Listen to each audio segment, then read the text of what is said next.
It's Monday, February 24, 2025. Mental health is real. Seek help, end the stigma. On the news this afternoon. Rivers PDP acting chairman says South-South Congress in Calabar illegitimate. Army continues Niger Delta crackdown of illegal refineries. On the foreign scene, Brazil urges Israel to stop military raids on occupied West Bank. I'm Ifichi Kumoyele with the news. The Rivers State Acting PDP Chairman Robinson Ewo has described the recent South-South Zonal Congress held in Calabar, Cross River State over the weekend as illegitimate. Speaking on Nigerian FM's Morning Crossfire, Mr. Ewo stated that, according to the PDP constitution, only the party's National Working Committee has the authority to organize congresses. He also emphasized that the Congress should have been held at the South-South headquarters, not in Calabar. It is the National Working Committee of the People's Democratic Party, PDP, that is saddled with the responsibility of organizing Congress from the world, local government, and state. It is in the Constitution. It is the National Organizing Secretary that issues statements about Congress. So for the FCT minister and others to go to Calabar and organize the Congress is an anomaly. It is not a PDP Congress, and there is no way it can stand as a PDP Congress. Going forward, Rivers State, Port Harcourt is the headquarters of South-South Zone. If PDP will organize zonal Congress today for South-South, it will hold the Port Harcourt and not Calabar. Well, over the weekend, the FCT minister who attended the PDP Congress defended it. The FCT minister said the Congress was held in line with the party constitution. There's no part of the constitution that says the Congress was postponed because we are attending a wedding. There's nowhere in the constitution that says if you are traveling to the United States, the zone should postpone their Congress. There's nowhere the constitution says if you are busy, the zone should postpone their Congress. There's nowhere. And there's not been any Congress or convention every delegate have been present. The FCT minister said that no other Congress will be held. So there's no law that said everybody must be present before a convention or a Congress is held. And let me assure you, after the election today, no other Congress will. This is our job. This is our terrain. We are not new to this. The constitution did not say National Working Committee shall control zonal Congress. Now, as you may know, the camp loyal to the FCT minister conducted the South-South PDP Zonal Congress in Calabar on Saturday, where Dan Obi was re-elected as its chairman. Chairman of the Electoral Committee, Vita Abba, said Mr. Obi polled 174 votes to emerge the winner of the election.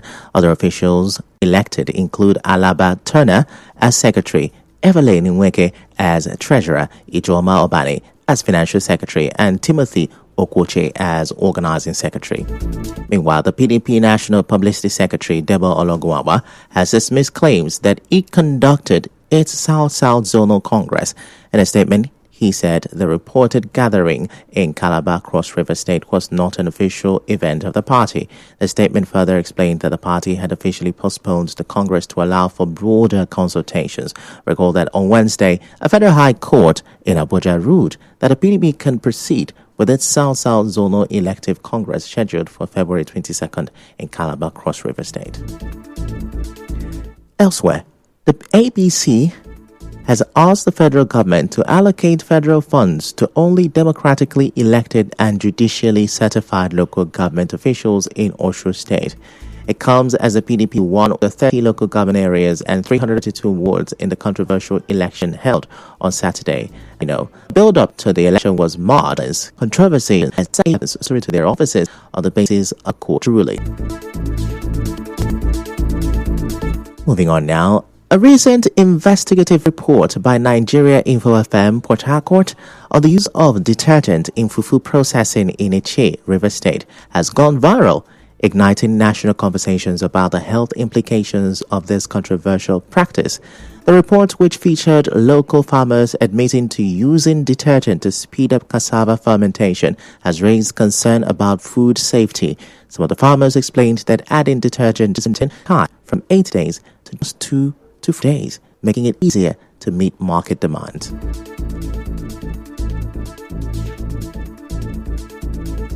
I want to encourage and thank the In olden days, they don't put like that. But now, due to the land and burn the cassava, that is why you add detergent so that the lolo you make fine. Lolo is in market every time. So if you add detergent, some will say 3 days, some will say 4 days it will melt. Cassava stem, we have Wajeri, we have Wanko, we have Abakawore, and we have white. Those cassava stem. Some, when you filter the lolo they rise well. Both the brightness, very neat. So other ones, no they like that.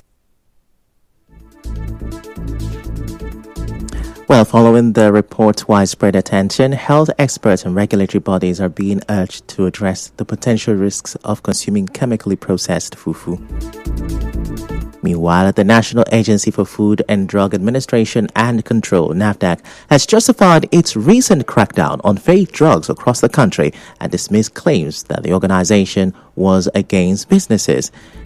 NAFDAC's recent crackdown on fake drugs has seen it raiding markets and shops where these substances are discovered, triggering condemnation, with some accusing the agency of unfairness and targeting some markets. But NAFDAC's Director General, Mojisola Ade, has dismissed the allegations and hinged the organization's actions on safeguarding the health of the nation.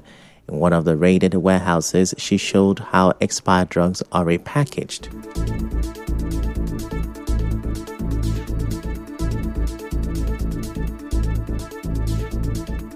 This is anti-malaria, artemether lumefantrine, empty packets that are going to be filled with whatever. And somebody will have malaria and they said it's malaria and died. So these packages, what my director is telling me now, these packages showed the expiration. And they will have counterfeited the new packages and put expired drugs in new packages. So when you buy, you will say it's 2027, but it has expired. In another development, following the current hot weather condition, a farmer, Ejiofor Obinna, says he has now resorted to irrigation to ensure that his farm products survive. As you may know, irrigation is the artificial application of water to land or soil to support plants, especially when rainfall is insufficient or when the weather is very hot. Speaking with our correspondent on this, Mr. Ejiofor, who specializes in cucumber farming, said he spends so much to buy diesel to pump water for several hours to ensure that his farm produce survives the harsh weather conditions.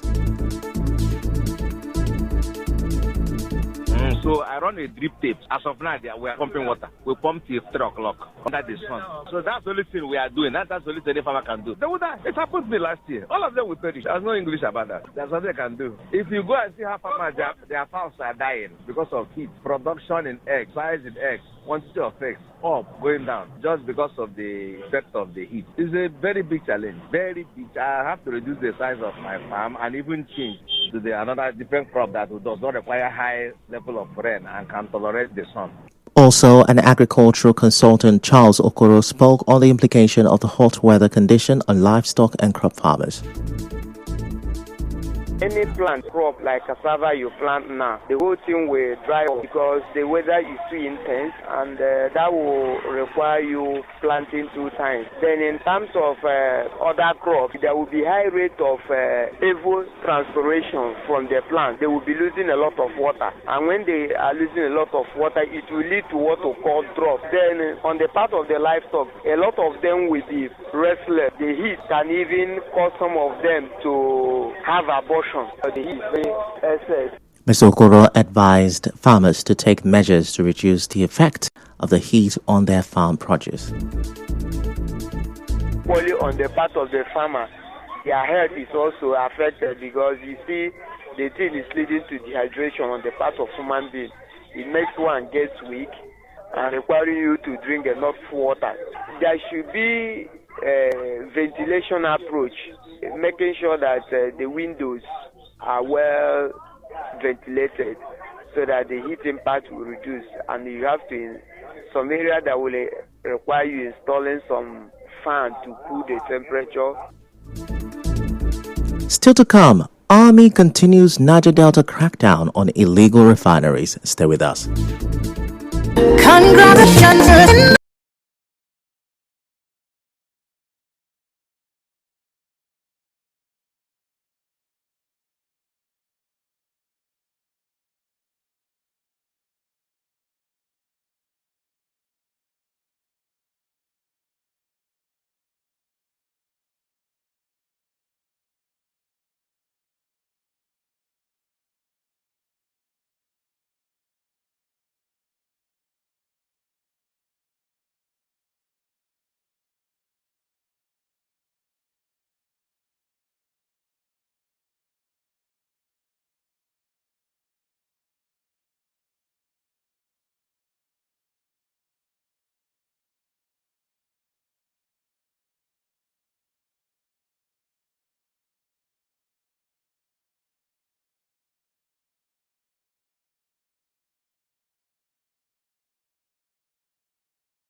And now the rest of the news. Former Zonal Director of the National Oil Spill Response Agency, Adeyinka Adewumi, has dismissed the notion that the twin explosions at the two flow stations off the coast of Bonny were caused by heat from a welding operation. Mr. Adewumi told correspondent Onyeka Chinwusu that there are professional ways to weld oil pipelines. He said the welding may have been carried out by illegal oil thieves. The officials of the oil company wants to weld, they can make the line to be inactive. That is, they will stop the crude passing through the pipeline. And even if the crude is passing through the pipeline, there is something they call cold welding. They can still weld while the crude is within the pipeline and nothing will happen. They have the facility to do cold welding. But people who are tampering with the pipeline, they don't have all those facilities. And they will go and install their own valve on top of the line in order to siphon oil. So in case of doing that, there may be accidents. Mr. Adewumi also dismissed insinuation that the explosion may be due to aged NNPCL pipeline. The fire doesn't just occur. It's the third party, people who are trying to tap into the facilities to get crude. Those are the people that are actually responsible for all these fire incidents. You know, people, they always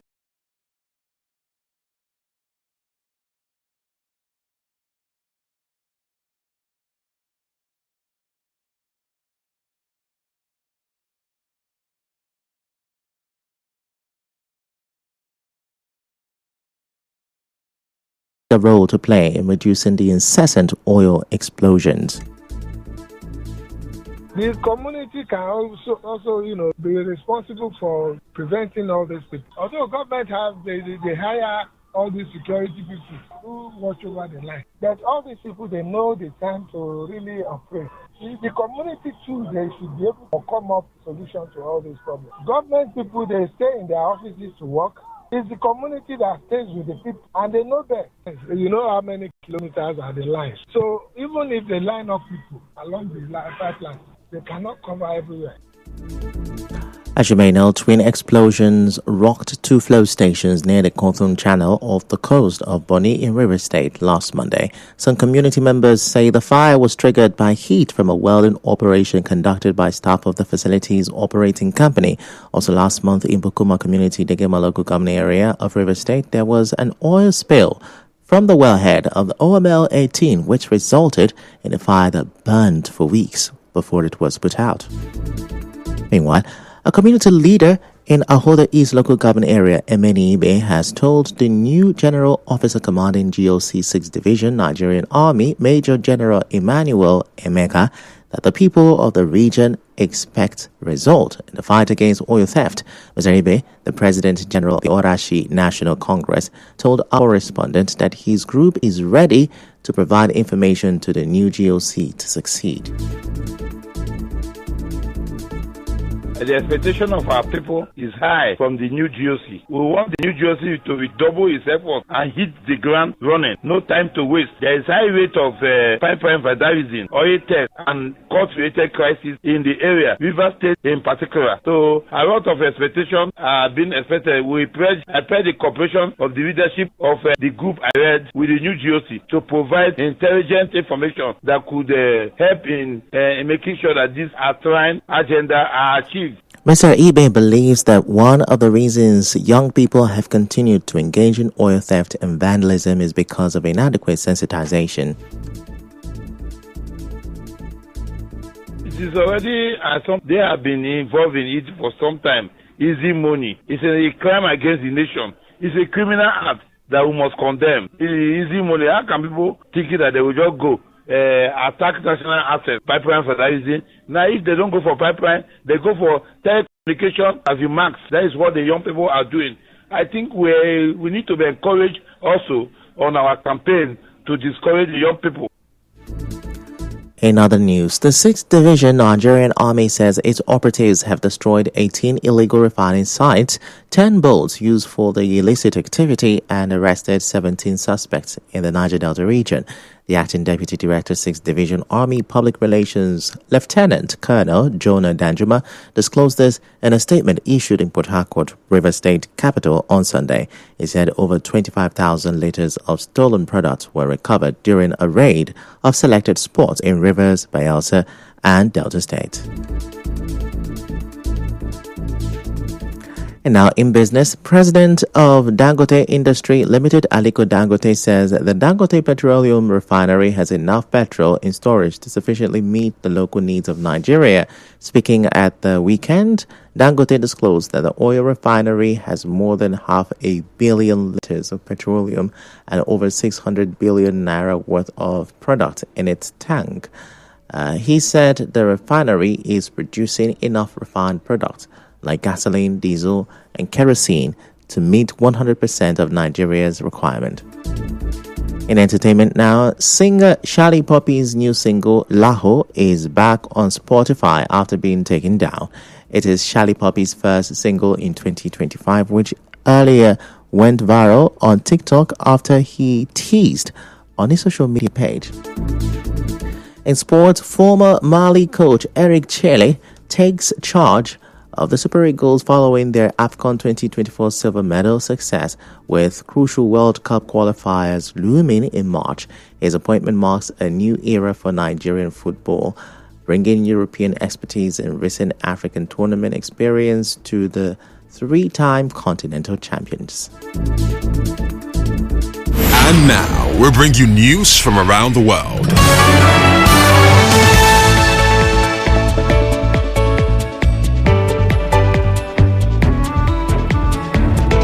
The Foreign Ministry of Brazil has expressed deep concerns over the intensification in recent weeks of Israeli military operations in the refugee camps of Jenin, Tulkarem, and Ner Shams in the northern occupied West Bank. In a statement, it condemned the recent use of tanks and military occupation and denounced the forced displacement of about 40,000 residents from these camps in violation of international law and international humanitarian law. The ministry stressed the need for uninterrupted humanitarian aid in the region, urging Israel to allow UNRWA to continue its mission for the benefit of the refugee population.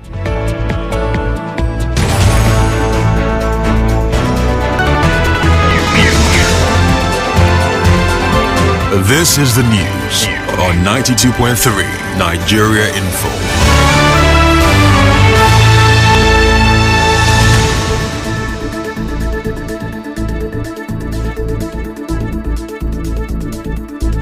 That's a wrap on the news this afternoon. Before we go, let's have a look at the major stories. The Rivers State PDP acting chairman says the South-South Congress that held in Calabar is illegitimate. The army has continued its crackdown of illegal refineries in the Niger Delta. On the foreign scene, Brazil has urged Israel to stop military raids on occupied West Bank. The news was edited by Martha Okere. To reach the news team, send an SMS or WhatsApp to 0808-721-7215. I'm Ifechukwu Moyele. Many thanks for listening.